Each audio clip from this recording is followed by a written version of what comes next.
Halo Bapak Mama, Saudara semua, warga NTT, selamat pagi dan salam sehat untuk kita semua. Sebentar lagi kita semua akan memilih gubernur maupun bupati dan wali kota untuk menjadi pemimpin kita 5 tahun ke depan.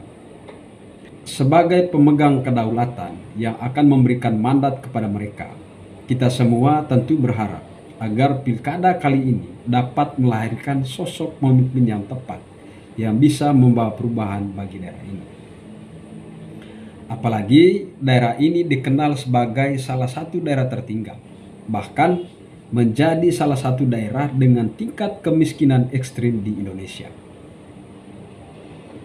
Karena itu, pemimpin yang nantinya dilahirkan diharapkan dapat mengejar berbagai ketertinggalan itu dan bisa bersaing dengan daerah lain.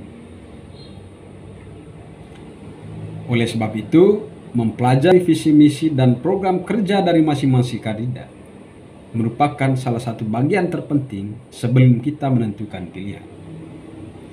Di samping mempelajari visi misi dan program kerja, mempelajari profil dan latar belakang dari masing-masing kandidat tentu menjadi bagian terpenting lainnya. Agar kita benar-benar mengenal, tahu sosok serta sepak terjang dari masing-masing kandidat. Sehingga kita tidak sekedar ke TPS, lalu tusuk dan selesai. Tetapi kita tahu mana kandidat yang memang benar-benar sesuai dengan kebutuhan daerah saat ini. Ingat, ketika paku sudah ditancapkan, saat itulah kekuasaan kita serahkan. Dan jangan sampai kekuasaan itu diserahkan kepada sosok yang tidak tepat. Sebab visi misi dan program kerja yang ideal, tetapi berada di tangan pemimpin yang tidak tepat, tidak akan berdampak. Daerah ini tetap berjalan di tempat, bahkan bisa berjalan mundur. Karena itu, masih ada waktu 1 hari bagi kita untuk merenungkan kembali mana yang terbaik dari semua kandidat ini, yang sesuai dengan apa yang sedang dibutuhkan daerah ini, baik gubernur, bupati, maupun wali kota. Namun demikian Bapak Mama, Saudara semua, jika merujuk pada pemilu sebelumnya, para kandidat akan mengerahkan seluruh kemampuan dan strategi mereka untuk memenangkan kontestasi. Segala cara akan dihalalkan, termasuk cara-cara kotor. Salah satu yang paling sering dipraktikkan ialah money politik atau politik uang. Dan ini bisa menggoyahkan iman kita yang tadinya sudah mantap memilih si A, tetapi karena dikasih sejumlah uang, kita nekat mengkhianati nurani kita sendiri untuk memilih yang lain. Dan strategi kotor ini biasa dilakukan di menit-menit terakhir. Berbagai referensi menerangkan bahwa politik uang paling efektif dilakukan di masa tenang hingga hari H. Nah, kita semua tentu bersepakat bahwa politik uang merupakan praktik politik yang busuk dan inkonstitusional.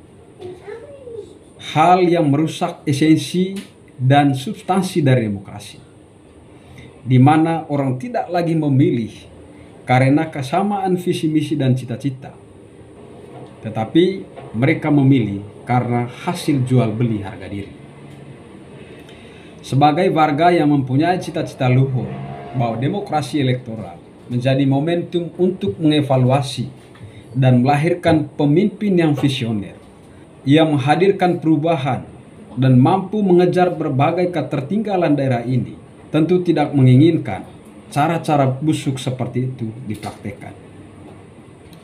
Karena itu, mari kita sama-sama saling mengingatkan satu sama lain untuk katakan tidak terhadap politik uang, demi terciptanya pilkada yang berkualitas dan dapat melahirkan pemimpin yang benar-benar murni berasal dari suara hati rakyat yang mengimpikan perubahan. Nah, mengapa politik uang harus kita tolak? Ada beberapa alasan. Pertama, kandidat yang melakukan money politik atau politik uang jelas-jelas sedang menghina, merendahkan martabat dan harga diri kita sebagai manusia.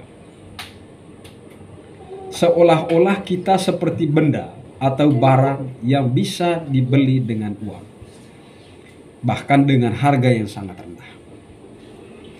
Merujuk cerita-cerita yang beredar dalam pemilu sebelumnya, bahwa paling tinggi para kandidat membeli satu suara itu dengan angka Rp300.000. Ini nilai yang sangat rendah bila dibandingkan dengan harga seekor anjing saat ini yang kisaran di angka Rp750.000 hingga Rp1.000.000. Itu artinya harga diri kita bahkan tidak sampai setengah dari harga seekor anjing. Ini sungguh-sungguh merendahkan. Sudah cukup kita dibodohi dengan kampanye-kampanye yang bernada provokasi, yang mengurung kita dalam satu kotak yang namanya suku dan agama. Jangan lagi kita direndahkan dengan uang yang nilainya hanya setara dengan harga seekor ayam kampung.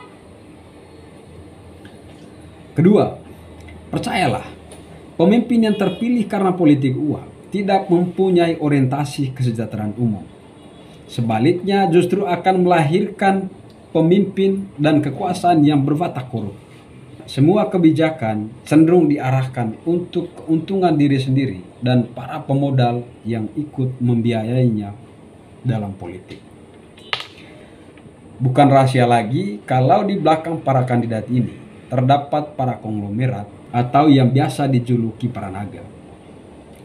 Mereka yang mengucurkan uang dalam jumlah yang banyak untuk membiayai semua urusan politik kandidat yang mereka dukung, mulai dari rekrutmen di partai politik hingga urusan-urusan kampanye. Mereka semua ini yang nantinya akan membagi-bagi jatah dan mengerjakan seluruh proyek dalam jumlah yang besar demi meraup keuntungan yang besar pula.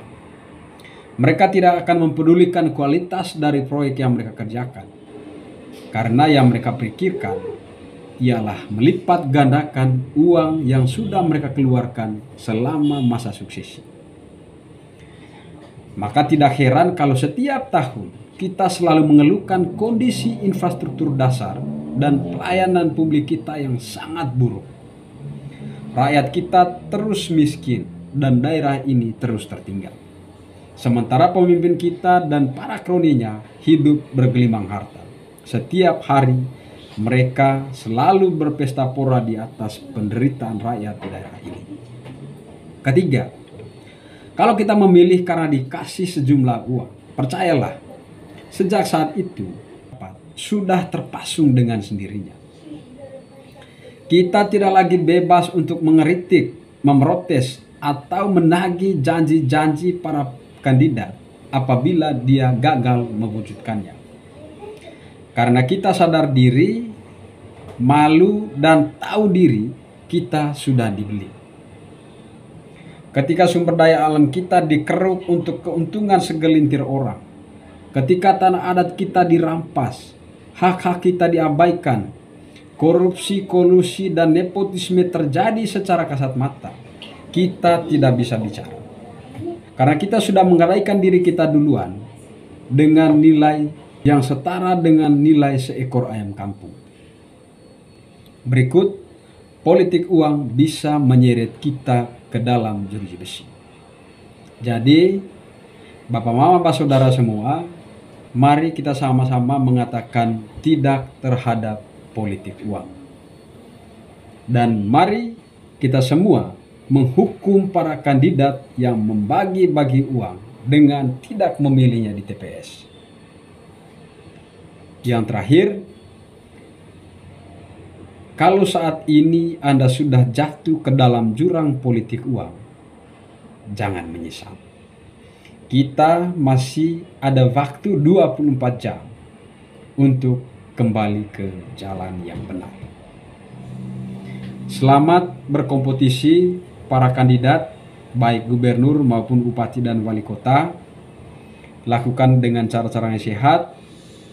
Dan untuk para pemilih, Mari kita siapkan diri untuk memilih sesuai dengan hati nurani kita, berdasarkan apa yang sudah kita lihat, kita dengar, kita baca tentang profil dari masing-masing kandidat, juga visi misi dan program kerja yang mereka tawarkan, baik yang mereka sampaikan pada saat kampanye, dalam debat kandidat, maupun yang diedarkan di media sosial dan media massa.